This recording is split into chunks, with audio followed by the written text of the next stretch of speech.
Film की शुरुआत में मणिकंदन और सिंधु दिखाए जाते हैं। मणिकंदन कहते हैं, क्या तुम रो रही हो? हाँ, क्योंकि मैं खुश हूं। भला खुश होने पर भी कोई रोता है। और तुम, क्या तुम कभी नहीं रोते? नहीं, मैं बचपन से आज तक कभी नहीं रोया। माना कि कई बार रोने की कोशिश की, लेकिन मेरी आंखों से एक भी आंसू नहीं निकला। और मैं वादा करता हूं, तुम्हारी आंखों से भी एक भी आंसू नहीं निकलने दूंगा। अगले सीन में हम सिंधु को रोते हुए देखते हैं। सिंधु का दोस्त सोचता है कि यही मौका है उसके साथ दोस्ती गहरी करने का। वह सिंधु से कहता है, मुझे बताओ, कोई समस्या है? मुझे अच्छा नहीं लगता जिस तरह से वह तुम्हारे साथ व्यवहार करता है। तुम इससे बेहतर की हकदार हो। सिंधु प्रेग्नेंट है, मणिकंदन कहता है।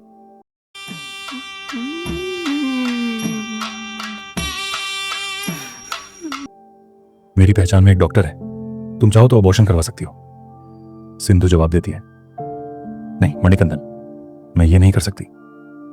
ठीक है, लेकिन तुम्हें घर लौट जाना चाहिए। नहीं, मैं घर नहीं जा सकती।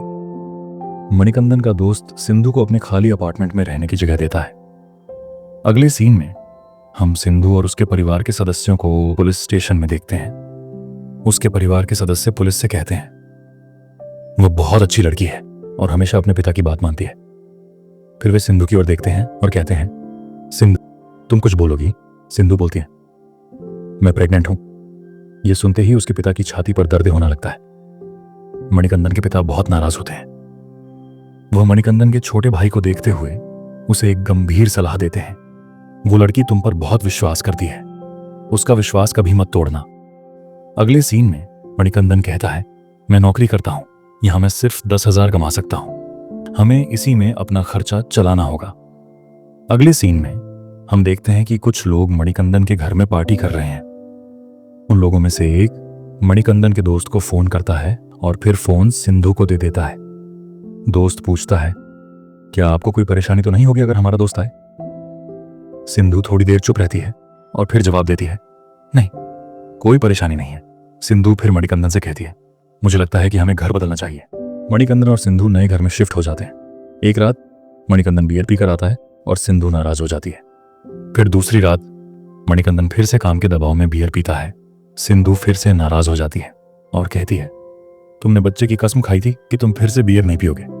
मणिकंदन गुस्से में जवाब देता है, क्या तुम्हें नहीं पता कि मुझे काम का कितना स्ट्रेस है? मैंने तुमसे कहा था कि बच्चे का अबॉर्शन करवा लें, लेकिन तुमने मना कर दिया। तुम्हारी वजह से हम आज यहां हैं। गुस्से में मणिकंदन घर से चला जाता है। इस बीच सिंधु को महसूस होता है कि उसे अस्पताल जाने की जरूरत हो सकती है। वह मणिकंदन को कॉल करती है, लेकिन वह फोन नहीं उठाता।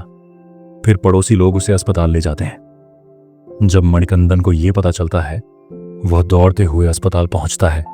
लेकिन जब वह वहां पहुंचता है तो उसका भाई उसे बताता है कि सिंधु बिना किसी को बताए कहीं चली गई है। सिंधु ने अपना बच्चा तक नहीं देखा। मणिकंदन और उसका भाई सिंधु को ढूंढने के लिए उसके घर जाते हैं, लेकिन वह वहां भी नहीं होती। मणिकंदन अब बहुत ही हताश और निराश हो जाता है। वह सोचता है, क्या वह बच्चे को अनाथालय में छोड़ दे? मणिकंदन वह बच्चा अनाथालय में छोड़ देता है।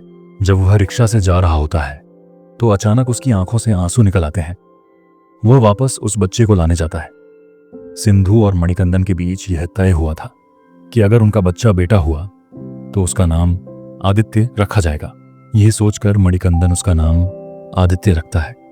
मणिकंदन का दोस्त उससे पूछता है, बड़ा होकर अगर वह अपनी मां के बारे में पूछे तो तुम क्या कहोगे? मणिकंदन जवाब देता है, वह कभी नहीं पूछेगा। फिर हम आदित्य को बड़ा होता हुआ देखते हैं। मणिकंदन जब आदित्य के लिए जूता खरीदने जा रहा होता है, तभी उसे अपनी पुरानी दोस्त मिलती है। वह मणिकंदन से पूछती है, क्या तुम नौकरी कर रहे हो? अगर तुम्हें और बेहतर नौकरी चाहिए तो मेरी कंपनी में ज्वाइन कर सकते हो। मणिकंदन इंटरव्यू देने के लिए जाता है। वह इंटरव्यू पास कर लेता है और उसे एक हायर पोस्ट मिलती है। लेकिन अगले दिन उसे बताया जाता है कि वह उच्च पद अब उसे नहीं दी जाएगी। मणिकंदन की पुरानी दोस्त को जलन हो रही होती है, क्योंकि वह जानती है कि मणिकंदन उससे ज्यादा कमा सकता है। मणिकंदन की दोस्त उस विभाग में किसी और को सिफारिश करती है उस पोस्ट के लिए। मणिकंदन इस स्थिति से बहुत गुस्से में आकर अपनी दोस्त को डांटते हुए कहता है, क्या मैंने तुमसे नौकरी मांगी थी? अगले सीन में हम देखते हैं कि आदित्य को स्कूल में किसी ने मारा है। मणिकंदन गुस्से में उस व्यक्ति से कहता है, आप अपने पोते को समझा दीजिए। लेकिन वह व्यक्ति गुस्से में जवाब देता है, पोता, क्या मैं तुम्हें बूढ़ा लग रहा हूं? वह मेरा बेटा है। उन दोनों के बीच तकरार होती है और वहीं वह व्यक्ति पुलिस में शिकायत दर्ज कराता है। आदित्य प्यार से उस व्यक्ति से कहता है, मेरे पापा को छोड़ दो। वह व्यक्ति और मणिकंदन दोस्त बन जाते हैं और वह व्यक्ति मणिकंदन को अपनी कंपनी में इंटरव्यू देने के लिए बोलता है। मणिकंदन इंटरव्यू में पास हो जाता है और फिर वह अपने मैनेजर से मिलने जाता है।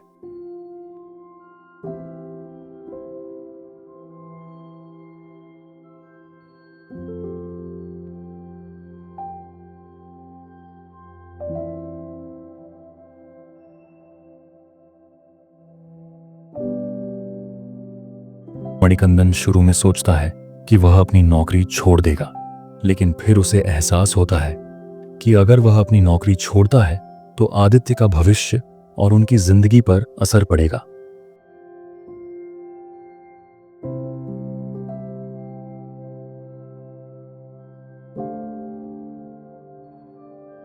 मणिकंदन खुद को अपनी नई टीम में इंट्रोड्यूस करता है। मणिकंदन का नया दोस्त नहीं जानता कि वह सिंधु को जानता है। एक दिन वह मणिकंदन से कहता है, क्या सिंधु मुझे बार बार देख रही है? मणिकंदन जवाब देता है, हाँ। फिर मणिकंदन की दोस्त उसे डिनर के लिए पूछती है और मणिकंदन कहता, हाँ चलो। वह दोस्त फिर कहती है, मुझे तुमसे कुछ कहना है। मणिकंदन जवाब देता है, तुम सोच लो, मैं एक फोन करके आता हूं, तुम्हें बिल भरने की जरूरत नहीं है। और अपने पॉकेट को टेबल पर रख देता है। फिर फोन करने चला जाता है। जब वह फोन करने जाता है तो उसकी नजर पॉकेट में रखी हुई सिंधु और मणिकंदन की फोटो पर पड़ती है। उसे सब समझ में आ जाता है और वह अब जान जाता है कि मणिकंदन और सिंधु के बीच कुछ खास है।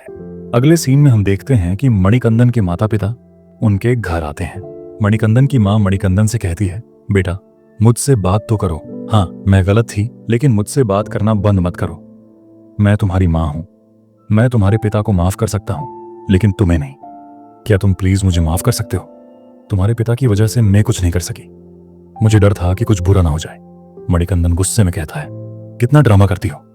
मणिकंदन के पिता जाते हुए कहते हैं, अब तुम पिता बन गए हो, तुम खुद सब कुछ कर सकते हो। मुझे तुमसे अच्छा बर्ताव करना चाहिए था, मुझे माफ कर देना। ऑफिस में यह तय होता है कि मणिकंदन और उसके दोस्त एक ट्रिप पर जाएंगे।